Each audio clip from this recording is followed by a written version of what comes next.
Federasi Olahraga Karate-Do Indonesia Porki Sumsel menggelar Ratu Dewa Warrior Cup Open Karate Championship yang digelar di Gor Dempo Jakabaring Sport City. Kejuaraan karate diikuti 1.300 peserta karate.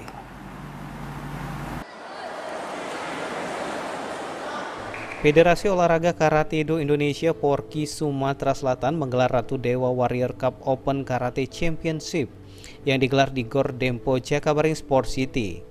Kejuaraan karate diikuti 1.300 peserta karate. Peserta yang mulai anak usia dini hingga remaja dari Kota Palembang maupun Sumatera bagian selatan yang siap bersaing di Ratu Dewa Warrior Cup ini.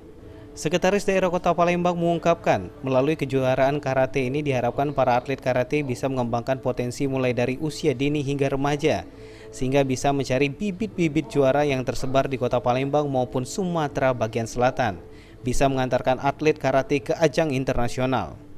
Semoga akan lahir khususnya di Palembang, Sumatera Selatan, bahkan di tingkat nasional.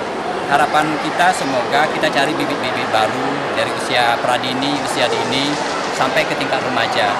Harapan kita juga semoga akan melahirkan atlet tidak hanya berskala lokal, bahkan ke dunia internasional melalui dunia karate ini. Saya kira itu harapan saya dari tempat ini. Sesuai dengan saya dapat laporan dari panitia di angka 1.300 orang. Sampai 2 hari ya tadi ya, sampai 3 hari. Untuk itu saya mohon dukung. Ratu Dewa Warrior Cup Open Karate Championship digelar selama 3 hari. Para juara karate nantinya akan dilakukan pembinaan untuk ajang karate tingkat nasional. Abidin Riwanto, PAL TV.